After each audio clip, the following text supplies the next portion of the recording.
Hey everyone, welcome back to today's show. Today's going to be such a fascinating convo because I heard my guest on another show and I love listening to her story. So pull up a chair. This is going to be a good one. Welcome, Shawna Ristic. Hello, dear. Hi, thanks for having me. So I am so fascinated with near-death experiences. That was your story is really interesting, and that going down that route of near-death experiences, that was what really helped me when I was trying to find my way, and it made such a And huge it does that. difference. Yeah, it really does. So let's just hop in here and let's start. Tell people about you and what you do, how did you even get on, what was your life like, and how did you discover the things that you have. Okay, Yeah, let's just hop in. great. Did you have a near-death experience also good? I did not. Okay, I have had a crazy awakening. so it's um a transformative experience. yes, I did, but not a near death experience. Okay, just from what you Yeah. said, I And thought maybe. I think it was you that I was listening to with on Next Level Soul, and he said, I wish that I'd had a near-death experience. And I Oh, was don't. like, what? A Hope lot your spiritually I know, transformative I was ones. They're like, just as shocking and not as hard on the body. yeah, I'm like, they can be really hard for people. So yeah, but no, I have not. Okay. Well, I guess I'll start with prior to the accident. I was, I graduated high school and was starting into a modeling career, or starting, had been doing it for a while, but was struggling with it because I was in Kansas City and it wasn't very much of a hub for the modeling industry, and was trying to find a way to be able to travel and get out and see, go to Chicago, go to places like that, New York, and try to find a way to get seen that way. And had had started, sometimes I don't know how far back to go. You had know what? You know what I love about your story is how open and like, so I want you to if you will tell the where you were at in your life and that path you were on. Okay, I think that's so so beautiful. yeah, so I had grown up in a very small town in Kansas, Ottawa, Kansas. At that time, I think it was only 10,000 people, and really, while it was fine in its own way, it was very um, opinionated and sort of, there was a certain mold you had to fit in, and I didn't fit into that mold very well. But with modeling, I was sort of finding my way and getting into this expression thing and really enjoying it, and was trying to find a way to travel more and get out of that industry, or to get it more into the industry, into locations like Chicago or New York or other places like that that may have more um, openings for me. I tended to have that more exotic look, so I needed to be in, more East Coast was a little bit more interested in me. Um, and so I graduated high school and I moved to Kansas City and started working as a bridal consultant at a mall. Mostly it's just a gig. I started going to college mostly as a gig to just make money so that I could, survive, and um, going to college because that's what you're supposed to do. That didn't really know why. It's just what you're supposed to do. So, and my whole goal was for the modeling industry to kind of try to get that going. And after a while, because I don't know if I should be ashamed about it or not, but I'm a chronically late person. I got Oh, fired what? from my job. A You're chronically late person. Oh, okay. Um, I fit in very well in France, where everybody gives the hostess an extra half an hour before they show up. Everybody shows up late, but that's not America. And so I ended up getting fired from my job as a bridal consultant and was in college still. And in one of my classes, this woman said, she was an older woman. She said, I know how you can make a lot of money, but you got to be willing to do it. And I was like, I'm brave. I can do it. So I go to She was a professor or a no, she was teacher? another student. She was another Oh, student. okay. Okay. And So I met her at this bar that she worked at and ended up being a strip bar. And I was like, I didn't even know there were strip bars in Kansas. Well, look at that. And had no idea about that industry. And I thought, well, I can do this. I can, this will be a way to make good money, a lot of money, and I'll be able to get up and leave and travel if I need to. So I went into the bar and, I went into that industry and, um, yeah, I was able to kind of hold that, I was also going out and, I was 19 and I was going out to, um, bars and, probably not legally, but Yeah. going out, dating. And, every time I met someone, it was like they always were more interested in the physical component, the modeling or now the dancing rather than me. And I kind of started justifying this career change as a way to at least get back. That I was going out and these guys were hitting on me and they were just kind of trying to use me. And, at least I was getting something out of this. I was getting paid and all I had to do was show up and, guys were like, here's my money. And I'm like, well, all right, well, it's not really what I was hoping, but it's sorry, my nose. It's at least something, at least I'm getting back and it made me feel more empowered. Like I was kind of taking my power back. But after a while in that industry, I started to get a lot jaded towards, especially towards men, but just really get kind of burned out and kind of feeling like, and at some point, customers started, these businessmen started asking me if I would take trips with them. And I was like, well, I know where that heads down, what alley that is down, towards prostitution or something. And I don't really want to be a call girl. It's not really not at all where I was headed. I was still pretty much this very sweet, pure kind of girl from Kansas. That's what I grew up with. I had two parents, loving parents.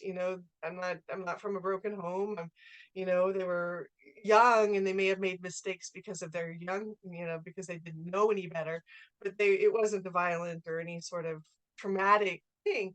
So I was still kind of holding on to my I guess my dignity or something like that. I guess for me it felt like that. Um, but then after a while, I was like, I am dating and I'm meeting people and they're just kind of using me. And these guys are like, hey, go on this trip with me. And so, and hey, why not? So the first person I was going to go on a trip with, I was like, it's only on the up and up. We're not going to do any funny business. Just same thing you can see in the bar, nothing more. And you just said you wanted me to go because you're bored and you want company. I'm going for company. And it was to Atlanta. And there was the modeling industry was sort of picking up in Atlanta at that time and kind of a hub. So I thought, I'll go see some agents and I'll go with you and I'll have dinner with you and I'll spend time with you in the evening so you won't be bored. And we're just going as friends. And I get my own hotel room. Okay. So we went and then nice time. And then uh one evening he calls me into his room and then it became clear that it was supposed to be something more. And he started trying to push in that direction. And at some point he's like, I want to see more than what I can see in the bar. And then um without going into all the gory details, pushed me on the bed and I sort of froze. And then he had the grace to say, you don't want this. I was like, mm-mm. Mhm. And he's like, go back to your room. Just got up and Mhm. skedaddled back to my room. And I was laying there that night in bed and I was like, what am I doing? This is nuts, And I was like, how far am I going to go with this? Because each time you're going to get pushed a little more and a little more. And I know myself. And I was like, and I had another trip lined up with another customer on Christmas Day to go to Minnesota to watch a Chiefs game because I'd never watched a football game before. And I was like, okay, that'll be fun. Um, but I was like, that option's going to come up. How far am I going to go here? And I had a feeling that if I gave into, you know, crossing boundaries, that it would kind of be soul damage, that it would really change me long term from here on out. And if I hadn't already done enough of that, and really with my opinions of love and my opinions of sexuality and all of that, of relationships. And I fell asleep that night and I was like, well, how do I want this Minnesota trip to go? And I don't know about you, but like a lot of times I'll think about we're going somewhere and then you kind of imagine yourself doing it, you kind of see it happening and then you go and you do it. And for some reason that night I was laying in bed and I couldn't remember or I couldn't even imagine going to the football game. It's like, why can't I even see myself in this football game? I was like, well, gosh, can I even imagine myself going to the airport? And I couldn't even imagine myself going to the airport. And I was like, that's really weird. Why can't I imagine that? And I can't even like kind of think about how do I want this to go because I can't even imagine it. And I fell asleep that night in that hotel room thinking about it, and then woke up in the middle of the night. I was like, I'm going to be in a car wreck, and I'm going to be lucky if I survive. And it was just this knowing. And then, my mind was like, no, no, no, that's going to be a self-fulfilling prophecy. Put that away, don't even put energy into that. And I went back to sleep. And then, fast forward, went home the next day back to Kansas. And at this point, I was living with my parents because I had wanted to get out of the bar and kind of wanted to start life again, but I hadn't really decided how, and I was kind of hiding all this life from them. And, but I was living with them. So I kind of went back to their house and, How back, how soon or like how early was this before? Like when was this? Was this in November? yeah. So, I, I graduated high school and started at it was 90. I graduated high school in 92. And then it was that fall that I started at the college. And then it was not long after, just a few months later, that I lost my job. So this was probably the summer of 93 or the spring of 93 that I started in the bar. And then this was probably November-ish of that Oh, year. okay. And it's November, and then you have this dream that in Right. Christmas of That Christmas that I'm gonna tree. be in a car Right. accident and I'm gonna be Okay. lucky to survive. And I'm Got it. thinking, ugh. Yeah. So then I um sorry, lots of thoughts kind of coming in as other things, but that happened at that time. Then so fast forward to Christmas Day, and I we all, I was living at my parents, so we all kind of come downstairs and do the normal, like, oh, it's Christmas, there's all the presents, and we open gifts, and ate some food, and then my parents and my brother left to go to my extended family for Christmas, and I stayed because I was going to go on this trip. And so I was really tired, went upstairs to take a nap, woke up from my nap and was like, oh my God, I'm late. And so I packed everything really quick and threw it in my bag and rushed out the door, jumped in my car. I was driving this boxy Dodge Colt Vista at the time, kind of like half between a minivan and a sport utility vehicle kind of thing. And got up, zoomed through town and got up on the highway. And at that time, I had been feeling like something intuitively told me to wear my seatbelt, and it wasn't mandatory at the time, but I'd been wearing it for the last 2 or 3 weeks. And I got up on the highway. I think the speed limit was 65 at the time, and I was going 75. And zooming down the highway, and I thought, I better call this guy and let him know I'm on my way. It's going to be pretty tight, but I'm coming. You know, um, me notoriously being late. I'm going to be right on time. And so I had this phone. Back then, cell phones were like those, they were in the sack. It was like a little briefcase. It was the very first phones, and they had like actual receiver that came off of it, kind of like those old fashioned Get Smart detective things. And so I had one of those, and you had to plug them into the cigarette lighter of the car. So it was in the floorboard of the passenger side of my car. And I thought, okay, I really need to bend over and pick up this phone, but I should wait because I'm going past the car and I'm going over a bridge, and probably smart to at least do those two things. So we went over the bridge and I was just about past the car. So I thought, well, it's close enough. Let me just bend over and pick that up. And as I came up from picking up the phone, I started veering into the car. And so I swerved to miss.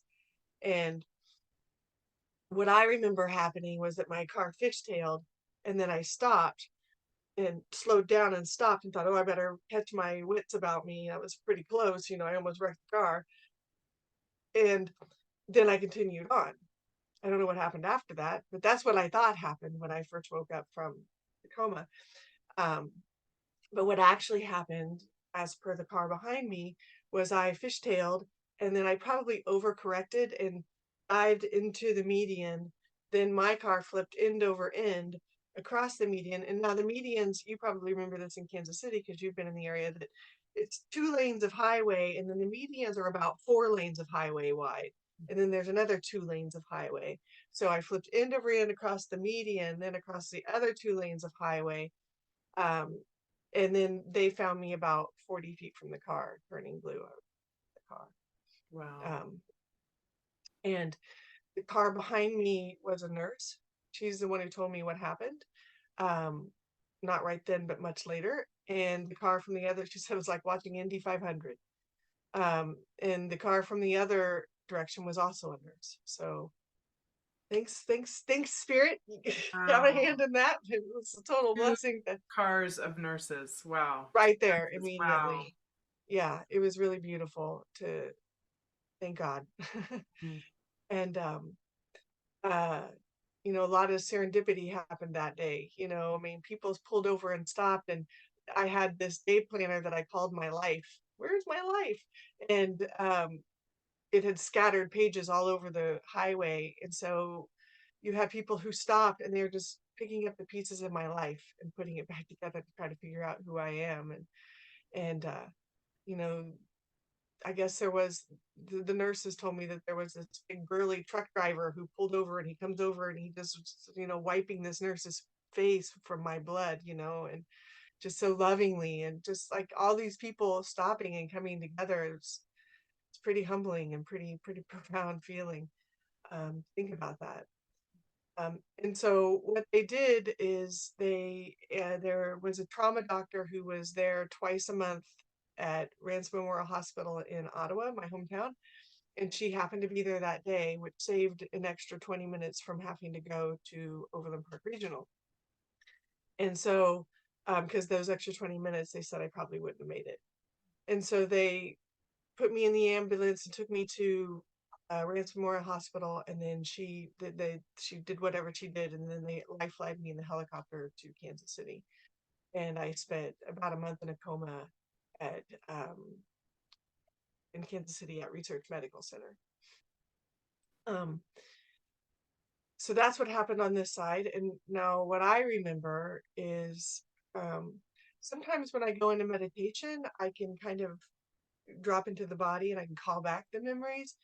And I have sat with, really having the courage to look at what happened in the accident. And I don't really have a lot of memories. I remember, kind of seeing my body from above and getting kicked out and trying to come back in, and just the sensation of being in this lifeless body and thinking, this is ridiculous. This is dead. It's useless.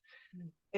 And then getting back out, and then just kind of watching from above, and everything's kind of white and hazy and lots of lights. Kind of the memories I've had come back around the actual accident. But what I really remembered was waking up in this bright white room. um, I don't remember anything else in the room except for these 6 beings. They were very tall, and they had human shapes, but they were like kind of filled with light. They were bright, like if you could imagine someone glowing, like a glowworm, you know. Um, uh, and they kind of looked down at me, and they put their hands underneath me and lifted me up, and I was standing in the room with them, and I remember hugging them and just being like, it just felt like, oh, thank God, it's, like you could finally let go with your family. It was like real family without like the baggage that we all have around here. It's just, oh, just the relief, and the acceptance, and the, um, the okayness about it. It was all okay. And, yeah, sorry, I'm just really remembering that whole letting go, and just like, sometimes it's really hard to let go even now in life, right? Mhm. Have that opportunity just um and and I understood them to be like my family, but it's not the same as family here, like you're related because you come from their body. It's like, Yeah. communal care, and you're one of us sort of thing. And So they felt familiar to you immediately. yeah, yeah, yeah.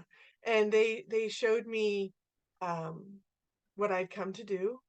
I don't remember all of that, but I understood that I had in a way agreed to come and represent the energy of this group or something like that. They were here supporting me in that. And um and they showed me what I had done up to this point. And I remember just sort of flashing through and seeing different experiences. But I really remember like the feeling of how I made other people feel. It was like I could see interactions and I could see what I did, but usually, you see what you did from your eyes, but I could see it, but I could also feel it from their eyes. And especially, one of my closest friends, Patrick, at that time, I just really um felt how we were best friends and he wanted more, or we were kind of more, but I would never give in to that. I was too, strong-willed and thought that I needed to do something else with my life. And I could just see how my actions had hurt him, and how, not necessarily by me not being what he wanted or did want or didn't want or whatever, but just my attitude and the things I said and the things I did, and um, how that made other people feel. And that's a pretty profound feeling to feel that. I mean, we as empaths in this world, I'm sure that you're an empath, Jen. We feel profoundly what other people feel, but this is like times 10, like as if it's you. And then they showed me, what would be possible from here on out. Would it be possible? Had I already kind of wrecked the brain? What are we going to do here? And I remember them explaining to me that if I were to leave, it's like looking out of an airplane at night and you see all the lights of a city, and each of those lights is connected, and they're sort of just, they hold the grid together, like the matrix or whatever you want to call it. And when one light goes out, it like creates a power grid, that a power surge that sort of affects every light around them, and sometimes the light's way away. And that if I were to leave, that's exactly what would happen. And then I could see like how it would affect my parents and how it would affect my brother. And maybe my brother would never even marry. His whole relationship with women would change after that. And other people, I don't remember everybody else, but it was just sort of this fast vision of it all. And oddly enough, or interestingly enough, after I came out of the coma, my mom had saved all of the cards and prayergrams that people had sent. And I had hundreds of prayergrams from churches, from people who I didn't even know, that just wrote these prayers for me and mailed them out. And I thought, wow, that's that grid that we're all touching, and and I don't think I'm unique in that. I think each of us is like, has that light. And if your light goes out, before this happened, I remember saying to Patrick, I remember after working late one night and thinking, I know I came here for a reason. I have a feeling about that, but I'm really tired of this place, this earth stuff. It's hard here. It's so painful. I reneged my contract and I'm ready to go. And I said, and I remember saying, it'll hurt people. They'll get over it. My parents will be sad, but they'll get over it. Mm-mm, you You don't get over said it. this before the accident. Yeah, a few months before, Oh, a before few months going to before. Georgia. Wow. And here was the option. And I realized, they showed me like how it would affect people. And, I found out that my family, and I could feel it, that they were just holding vigil in for a month, in sleeping and camping in the waiting room, because you could only see me 3 times a day, for an hour at a time, and just to wait to have turns to go through, and holding vigil there. And realize that, you don't get over that kind of stuff. You might move on, but it's, don't change, you don't get over it. Mhm. And seeing that, and then um the last thing I remember is being in a circle of those beings, and they were all debating whether I should go or stay. And I remember I didn't feel like I had a choice at the time. although I know and I've learned since then that I did have a choice. I mean, I had to be in agreement to come back um, at some level. And they were sort of like, are we going to send her back? Are we about wreck the ship? Are we going to renege the contract? Are we going to, send someone else in, like a walk-in? Or are we just going to scrap the whole thing? Or what are we doing here? And then the next things I remember is I'm starting to wake up. And um, there was a moment when I was saying that about feeling how I would affect other people, that I also remember looking down from the corner of my hospital room at my mom and seeing her holding my hand and just kind of bowing down and sitting with me and thinking, what did I do? I could feel her suffering and how much suffering I was creating in my own ignorance to be ready to go, and my own inability to handle this place. I was creating all that. So then, after the counseled circle of beings, I started waking up. And first time I really remember waking up is I remember looking at like kind of laying on my side, and I opened my eyes and I saw Patrick sitting there, and he was kind of dozing, and it was night, and it was dark in the room, and I kept thinking, wake up, wake up, wake up. And he opened his eyes and he said, John, you're awake. And I mumbled something. So in the accident, I neglected to say the injuries. I broke my chin off. I have metal plates in my face. I punctured a lung. I broke 6 ribs, 4 front and back. I had head injuries, severe swelling on the head, in the brain. Broke my pelvis, broke my left ankle, and ruptured my spleen. I had big abdominal surgery, and probably other stuff I always forget. Um, and so I couldn't talk at the time, I mean, and I was kind of mumbling something, and he understood I wanted to know what happened. So he starts telling me, and I don't really remember what he said, but I remember looking at him, and the feeling in the room was the same feeling that I'd felt on the other side, that okayness, that warmth, that love, that pregnant potentiality, that everything is okay. And I really understood that that's here too, that that's like the fabric that holds us all here, that essence of love and okayness, and that's what, in a way, we sort of create. It's like a canvas that we create upon, right? And then all that other stuff is creation, but it's not the fabric of what it really is, which is love. Not just, it is love. Not love with all the conditions we put on it, and obligations and all that stuff we put on it, but really acceptance and love and gratitude and respect and all those love words that we try to describe it with here. And I looked at him, and I remember seeing in his eyes and saying, it's in him too. It's in each of us. You can see it right in the eyes. It's in each of us, that love is what we come from. That's the essence of who we are.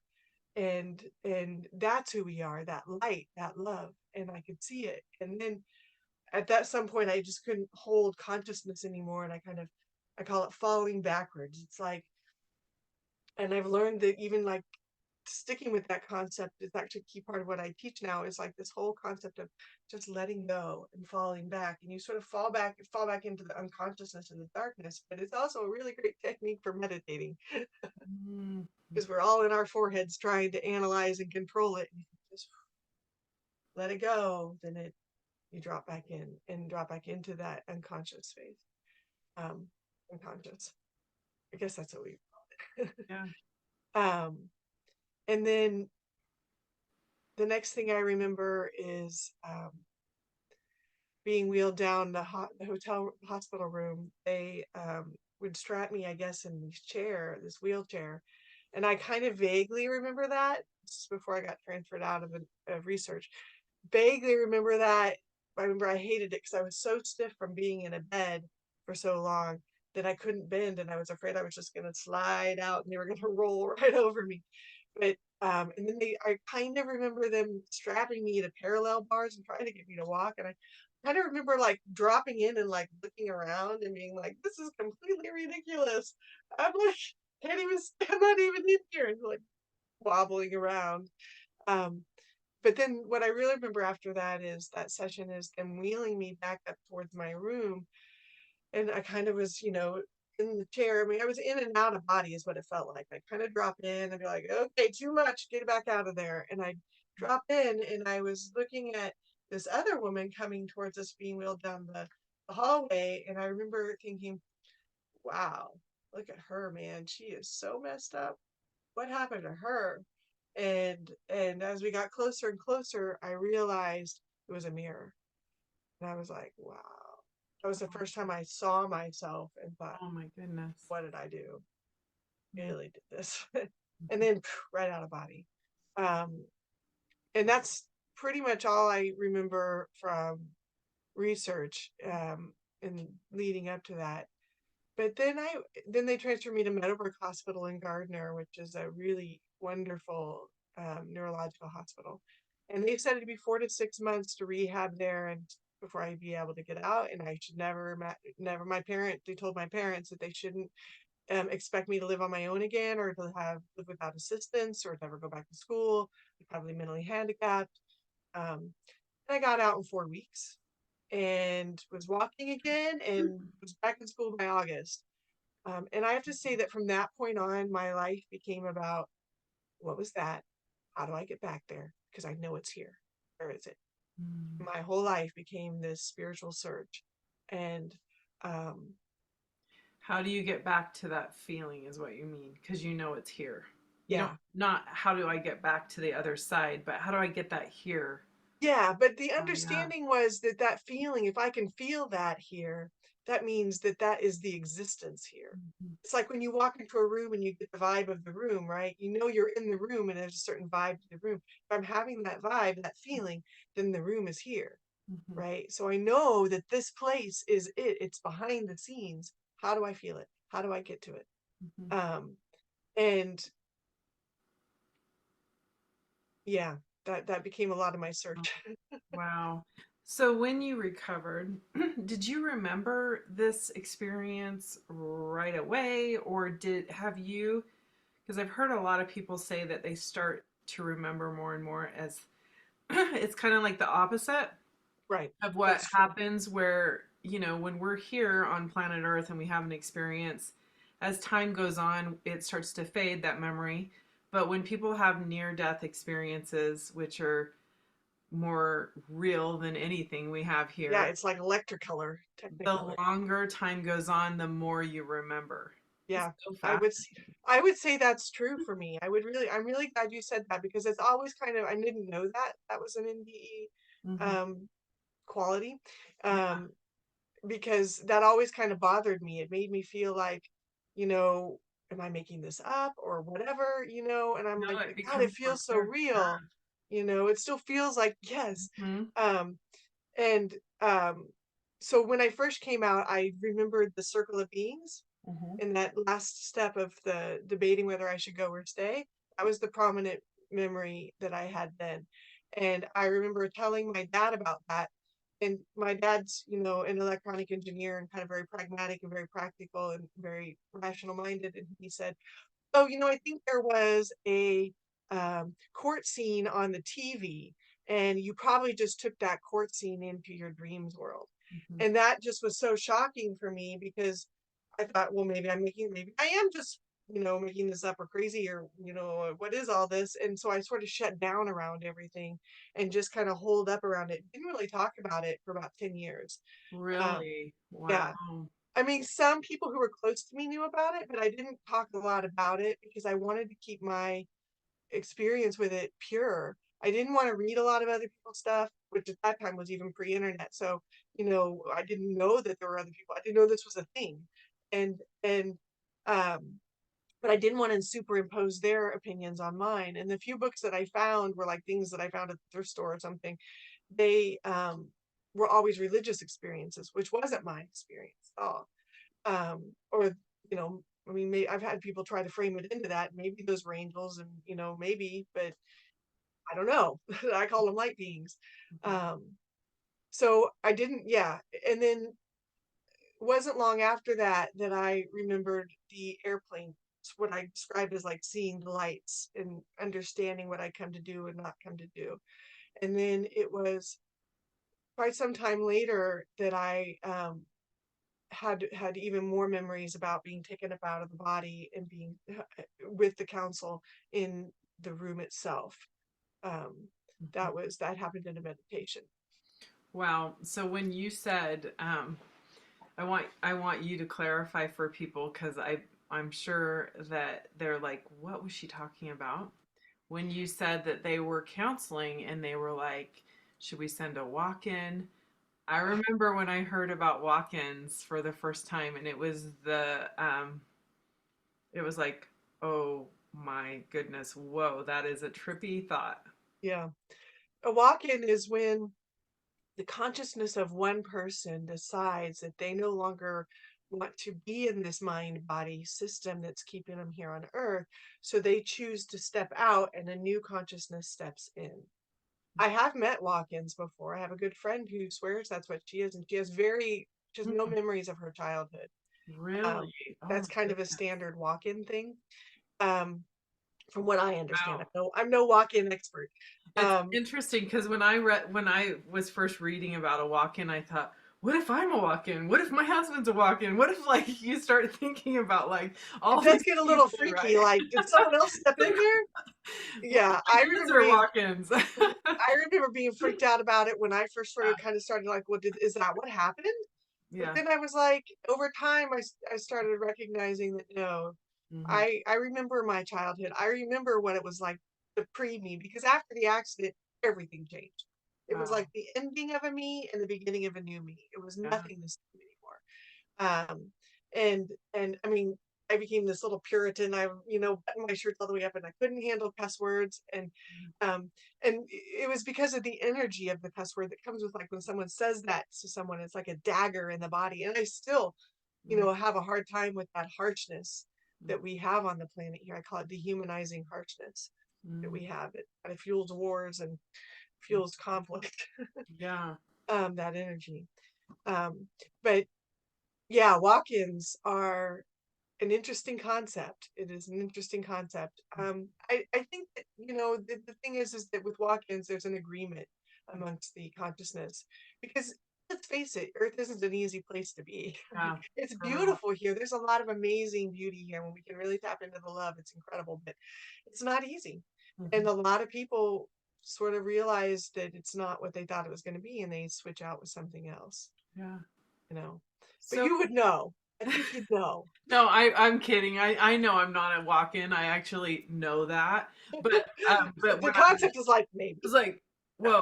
whoa, when you start to go down the path of like exploring just different like imagine the possibility of all the things that you learn when you're on a path of awakening to your truth. um, Right. and you hear things and it's like, oh, that's one I've never heard before. That is Right. Right. Could that have fascinating. happened to me? It's kind of like when you learn about symptoms for illnesses. Did I you have that? you start, yeah, exactly, you start to kind of feel like you have it all. But you start to realize that I look at 20-year-old Jen and I'm like, man, I was looking at life just through this Yeah. little Yeah. pinhole of like, I just had no idea, which I'm sure I still don't know about so many things. There's so much to learn and True. True. remember. But what made you said for like the first 10 years you were like, I'm not sure in this, like I'm kind of keeping this to myself. What made you change that and decide to start? Caring. Yeah. Well, um, well, I'd say it's kind of twofold. I mean, there's an experience that sort of started opening me, and but originally what happened was that about after the car accident, so by August I was going back to school, and I was driving again. I was living on my own again. Got out of the hospital in February, and um I started going through this depression. And so what happens with spiritual experiences, and maybe you've experienced this too, is that oftentimes we have you have an opening and you witness the love and you witness the truth, and it's so beautiful. And then you walk around blissed out for a few days, but then the contraction happens again, and you start to settle back into the densities of this earth, and it can get sort of heavy, and there's like a depression that sometimes follows. It's a standard thing I've seen with people who've had experiences, spiritual experiences. Maybe that was the truth for you. Um, this was like times 100. I mean, it was like it blasted open, and I came out of that coma and I was in love with the world. I was in bliss. I mean, looking at the nature and at grass and growing, it was so vibrant and alive, and people, and the life in them, and I could see it all. But then after a while, that dehumanizing harshness energy just started to really weigh me down, and like, why are people killing each other, and why are we doing this to each other? Don't they see? They don't get it. And it's so heartbreaking, and I would just spend hours sobbing for the world, and kind of went into this depression. And so I didn't know who to talk to about it. I couldn't talk to my parents about it because they just gone through this whole experience of pulling me out of death, and I couldn't be like, hey, I'm feeling suicidal. It kind of sucks here, you know. Um, but I was thinking about it, and I couldn't do that. I mean, I'd already gone through that. I couldn't do that, and I was really feeling stuck. And I started journaling, and I would just journal and like free write, just write whatever's going in my head and just letting it out, letting it out. And then I kind of go into this trance-like state. I don't know if you've ever free written like that, but sometimes you just sort of start writing whatever is coming and you don't even question the words anymore. And I'd started noticing that, and I go back and read it, and I'd see that something started answering me, that the answers would start to come. And that's how I started communicating with the council on this side.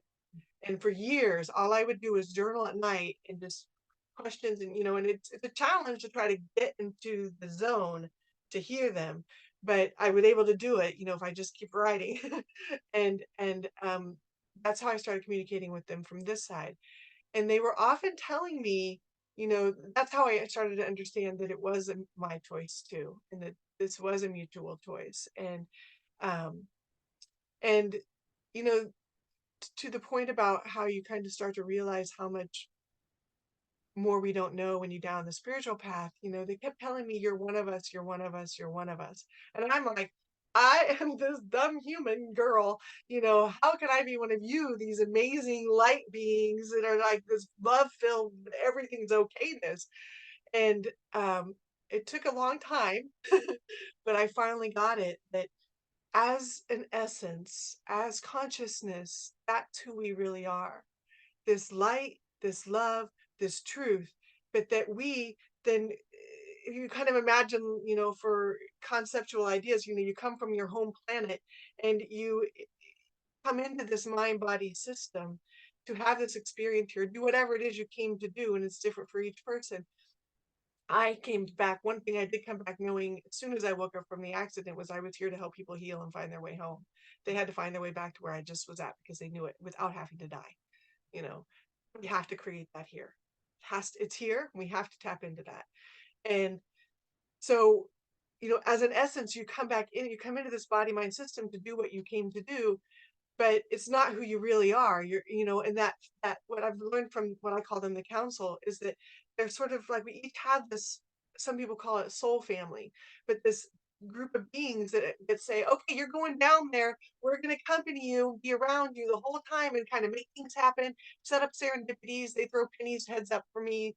For a long time I found um, fortune cookie fortunes just randomly on the street, and then after I got married, I found playing cards everywhere, and here's little messages, we're with you, we're with you. And but they're so close to us that we often don't feel them as separate, and so you don't know that we don't feel supported, because usually we're like, I don't see it, I don't see it, and we want someone to come up and tell us, you're supported, I'm right here. And it's not like that. It's more subtle. So I started journaling the council, and that was how I communicated with them for a long time, and they explained a lot of this to me. And it wasn't long after I started journaling them that they led me to massage school. And that was the first time I experienced in physical body, that sensation of, yes, this is where I belong. This is where I need to go. And they started teaching me that openness is an indication of yesness, and closeness is an indication of no, don't go that way. And so that's just how I led my life. So to answer your question then more concretely about how I ended up talking about it. So flash forward, it was 2015. So that was what, almost 15 years later.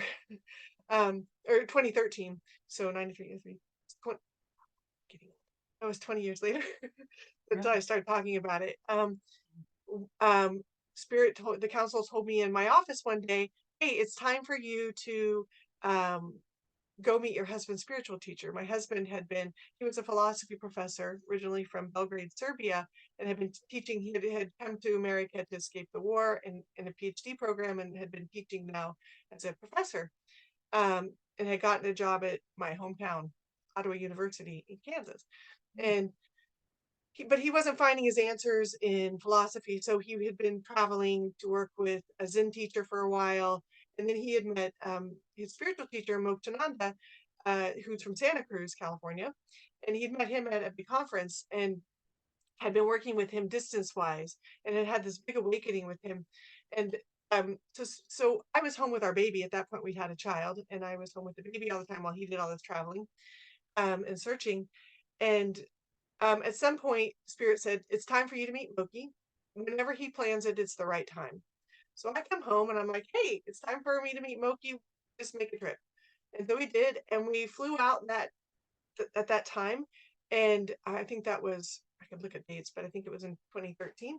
And Moki organized this big dinner with like 10 people that night. And I was like, wow, that's not as intimate as I expected. But okay.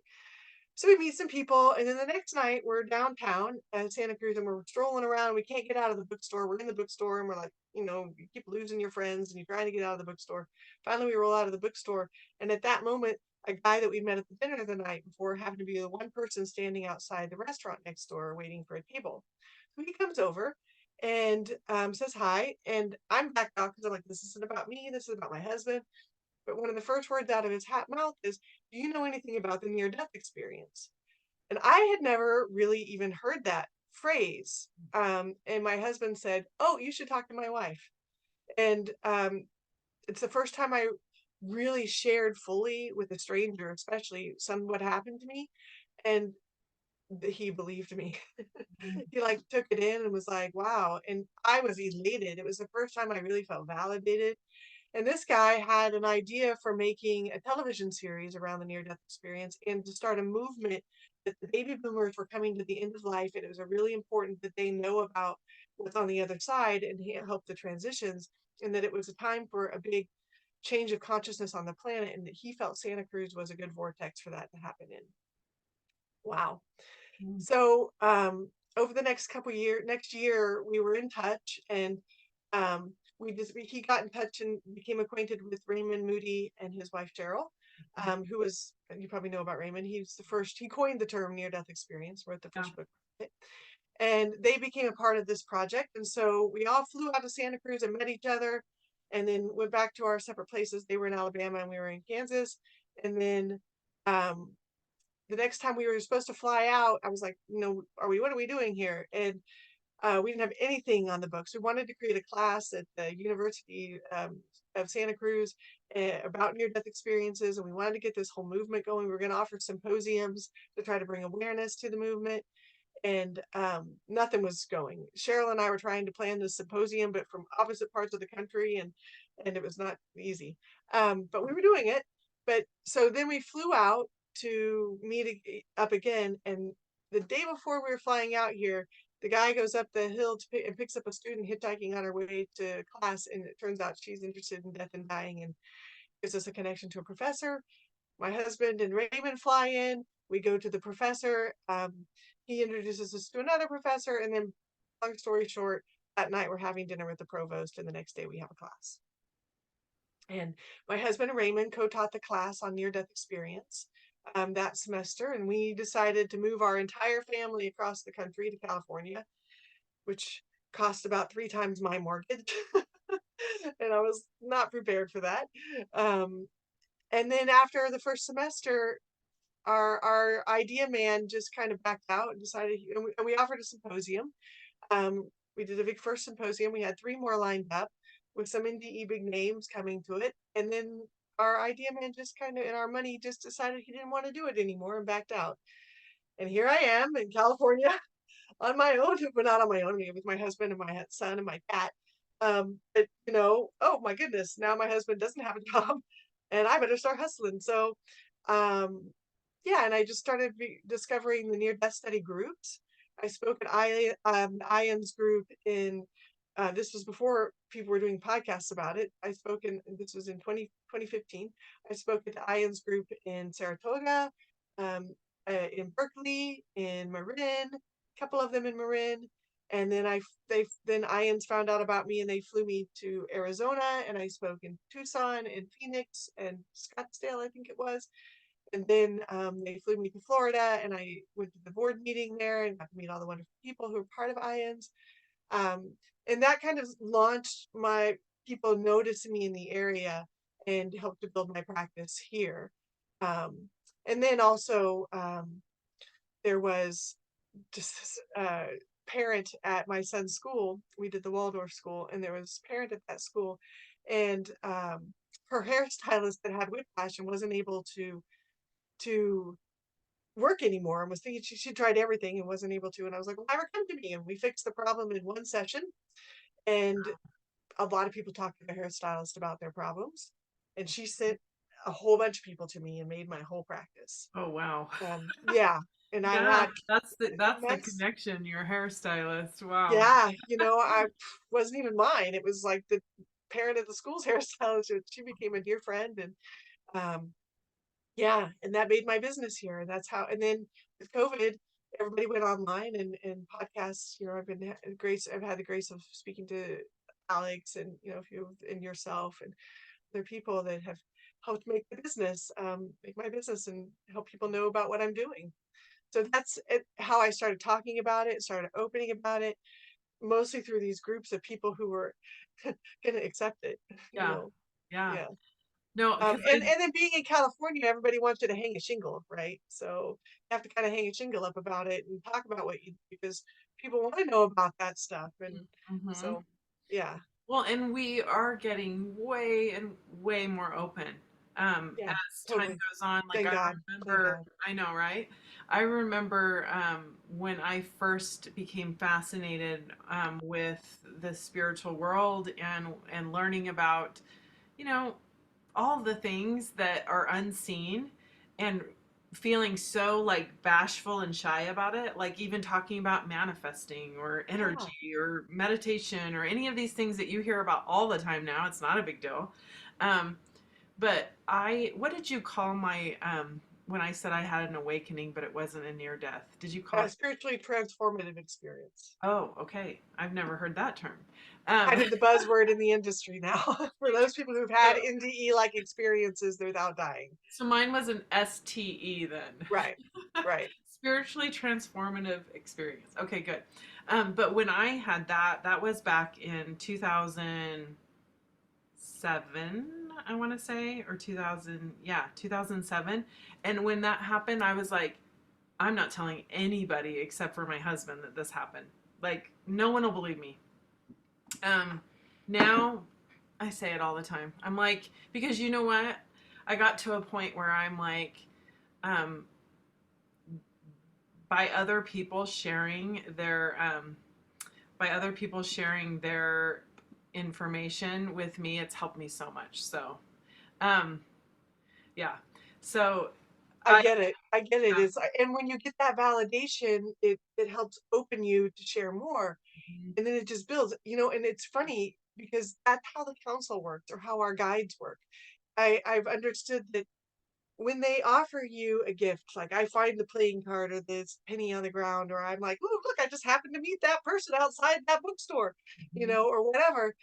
And I recognize it and I'm like, wow, thank you. It's so awesome that energy goes out of love and gratitude and it fills them up, and then they're filled, and then it sort of becomes reciprocal, Yeah. you know? It's just, and it's the same with people, right? When you see each other and you recognize each other, the energy goes out, and then they feel received and they're able to share more, Yeah. right? That Yeah. reciprocity. And that's what love Absolutely. really is. That's what love really is. It almost felt like you're being selfish to keep it to yourself. Or it Mm, was like for me, it was like, okay, who cares if people think I'm weird? Who cares? Like that's not up to me. But now I also, and I'm sure you have gotten you're on point with this, is you can feel if someone if you where they're at. if it's worth it to share or if it's not. You know, Right, some right, people I right, just am like, okay, yeah, I'm not gonna say anything about that right now or about, you know. But right. one thing that I love with you and I love so much about people that have spiritual awakenings, specifically NDEs, they come back with these profound gifts to help people. So, like the fact that you were able to help that woman with whiplash, in Right, right. so kind There of have been speak to others that what have you. blown my mind. I mean, sometimes I just intuitively know, like you said, sometimes when you kind of judge who you can open to and who you can't. And Cheryl Moody labeled that in a great term is that I'm always self-editing. Always, she's like, stop self-editing and just tell the story. Because always holding back, like, how much can I really take in of who I am, right? And and so to that point, oh gosh, I lost my train of thought. I got into self-editing. Mhm. Um, what were you saying? So with your gifts, okay. So tell me, I'm always interested with massage. So do you do massage now? Yeah. Um, I'm always interested oh, if, right. Sorry. Thank you. I oh, remembered you what can you just asked. remember? Okay, go back to that. Sorry about that. I got into Oh, self-editing and thinking you're about good. Cheryl. Um, um, but the thing is that even in sessions, like I'll be in massage was my foundation, and it gave me and when I first went into it, I went into it with this real knowledge of anatomy, physiology. That was my interest. It was practical. It had to make sense because I was with, in Kansas, and in the Midwest, it's a real juxtaposition between religious ideals or science. And there's a real conflict, but there's not a lot of space in between that, which is where I fit in, right? And so I really felt like I needed to know a lot about anatomy, physiology. This seemed to be very practical, very applicable, and went that route. Then I'd be in session and, I'd hear this voice, ask her about Jason, ask her about this. Or someone would start talking about something and I would just see what they needed, what needed to happen. Or I would see something like that I needed to take them on this journey, like a visualization would come in or something like that. And I would always be arguing with it. I'm not going to ask them who's Jason. I mean, that's ridiculous. I mean, like, but then I finally, it would be so insistent. Maybe you've had that experience where it's like you just Mhm. that it almost hurts to hold it in, that you're just like, bah. Yeah. And then this whole amazing healing experience would unfold, you know. And that's where like coming to California, people really wanted that. And then I had to actually like learn how to harness it and actually make it happen, not make it happen, but work with it rather than just having it push itself out of me, Yeah. you Yeah, know. I'm in Salt Lake City, which is funny that we grew up in the same area in Kansas Mm-hmm, City. I'm from Blue Springs, Missouri. mm-hmm, And now I'm in Salt Lake City, and I'm in a very probably, geez, one of the most religious states in the nation, and so for me, having this experience, I was very bashful about sharing because I just felt like so many people aren't going to believe me, or it's just so out there, or right? that whole imposter syndrome thing, like I must be an imposter, I must be making it up, I must be, that was more the rational perspective, but I Yeah. have had the religious perspective that's like you need to be careful who you're communicating with on the other side, or Totally, totally. Like you know it was kind of like maybe it was an evil experience, which was the right, complete opposite of what it opposite of this really heart was. opening you had. It was like, no way, this was an There's this no was like way. I had never felt unconditional love in my entire life until this experience, Exactly, and how could that exactly. be bad or evil? And it was No. interesting because my husband is such a logical man, and he was who I shared it with, and I almost felt like, does he even believe me? Like the way that he, he'd be like, okay, honey, and he would never say he didn't believe me, but it was You were juxtaposed between those two worlds too. totally, Yeah. totally. Hmm. So going into just going into finding people where Hmm. you could have these deep soulful convos where Totally. it's like, oh, they totally get it, right? It's just so beautiful and so amazing. But I love how, so I often say that this is how I describe what happens with people that have a spiritual experience like an NDE or an STE. Right. Right. um, is it's like the blinders are blown Yeah. off. It's Yeah. like now they see the magic. They know the love. They know that we are here for a profound reason. That we have spiritual, magical beings around us, and It's, they. I say it's like the filters have been blown off. Yeah, oh yeah, definitely. But the funny thing is when the filters are blown off, so are all those social graces filters. Because sometimes things come out and I'm like, "Ooh, I didn't mean to make it sound like that. Yeah, Just said what I saw, yeah. yeah. It gets a little socially awkward sometimes. I love that. I love when you were saying too about the love that you felt for people, or for you. You came when you came back and you were so plugged into that unconditional love. I remember feeling so much love for the barista at the coffee shop and just thinking, this is so weird. What is happening with me? But I knew what was happening with me. But now all of a sudden I saw the man on the corner holding the sign, or I just had so much love Yeah, yeah. for everyone. That did fade though. It did fade, and then I didn't fall into a depression, which I have heard a lot of people say that, because then they all of a sudden feel that separation from that Action. intoxicating love. um but it did fade, and so You it's like, know, yeah, I had a shaman explain it to me in a really, because I always looked at it like you get so expanded that when you contract back, it's too painful. But I had a shaman explain to me that it's about densities. It's about when your comes up out here and you're in that wide, expansive bliss state of truth. But then when you come back into 3D density, it's the density that's so hard to be in. And the challenge is recognizing that that expansion of your consciousness is still possible. It's just that we spend our days in 3D reality, which is very mind oriented. And so it's learning how to step in and out of that that's the challenge. yeah. Hmm. I love it. I could talk to you all day. You are a beautiful, beautiful woman, inside and out. Thank Thank you. you for being here with me today. I want you to tell people, how can they get a hold of you, and what do you do? Like, what if they're So not in Santa Cruz, can they still work with you? yes, Obviously, yes, if people, in fact, I have a client in Santa Cruz. I'm gonna tell her about you, because I'm like, oh man, well, she that'll could be come fun. over. That's Yeah. awesome. So yeah. Um, I work online. I work over Zoom or over the phone. Either way is fine. I don't need to see you, but sometimes it helps people feel better that they can see me and I can see them, and that's totally fine. It's an energetic thing. I just go up into the matrix. I use a person's name because it's a sound vibration that they've resonated with their whole life. So I use their name to anchor into where they are. It's good to know their location too, because it kind of gives me a cardinal direction to go to, because there can be, a lot of jinn out there, or jinn saliyafu out there. Uh, I said that right. um, um, and so I just sort of orient towards them. I usually will connect in.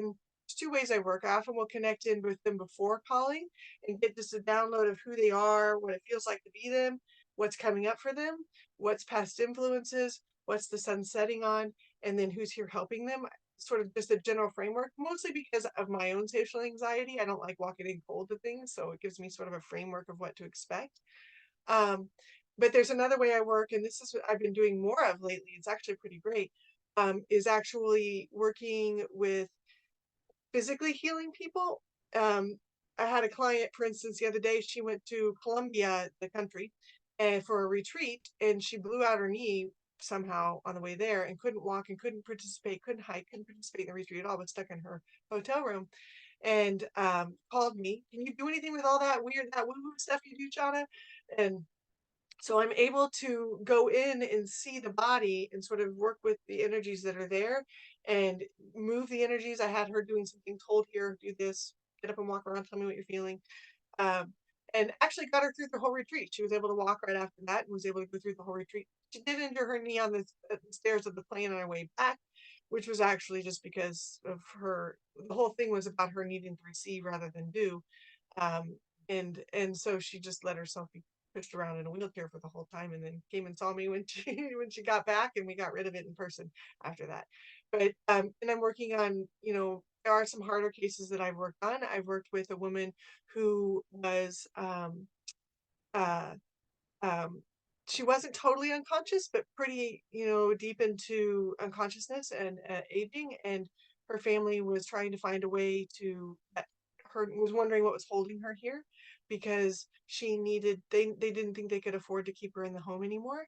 And I could see that she was out vagabonding around. She only kept the body because she thought she needed it to stay connected to her family.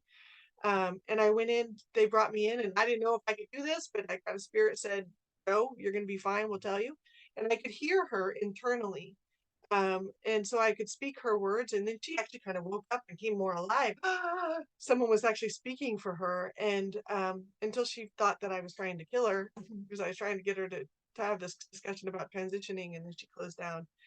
And then they brought me back one more time in like a month or so, and we had I told her, your family brought me here. This is what's going on. And we had a good conversation. And then she opened back up. I could hear her family had a good reunion with her. And then a few months later, she passed. But she actually sparked a lot of the classes that I offer, because she kept coming to me and after she passed, and I was like, I just couldn't find the time to sit and meditate and listen to her. So I called her son. I'm like, listen, your mom's hanging out all the time. We just got to talk.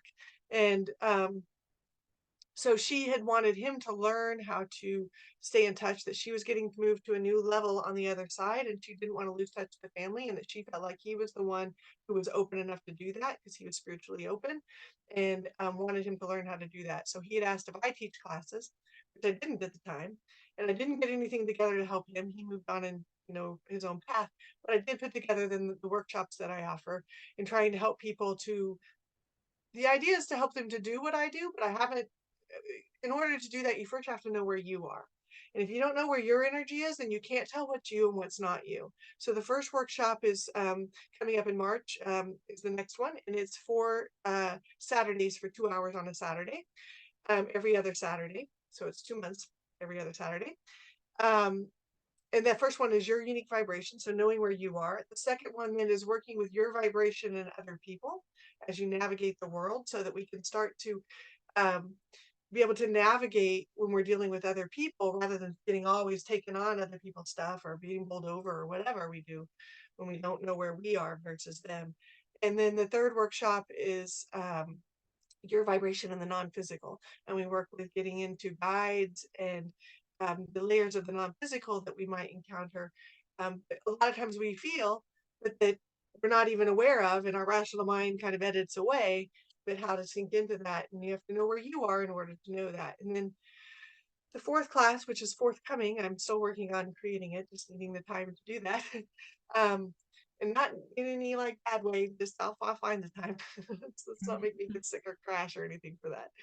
Um, um, it will be the teaching, working with other people and reading for them, like what I do. Um, I felt like people really had to get clear on where they are in this first series before they'd be ready to start reading other people. And that's the next one. So that's what I do. That's the way to engage with me there. I am working on getting together group meetings, because I do a lot of individual one-on-one work, but I'm thinking a way to work with more people, because my schedule is very full. The way to work with more people may be to do a group setting where people can invest less money, $20, $25, come into a group setting and then do a reading for the entire group. That's something that may be coming up in January or February that I have on the back burner to put on the agenda. Yeah, and then I'm working I have an office, a physical office in Los Gatos, and which is in Silicon Valley, over the, as we say here, over the hill. And then I have on this side of the hill, I have the Santa Cruz Mountains. I have my office here, my main office in Santa Cruz that I work out of about 3 times a week on Tuesday. Oh, sorry, it's the day off.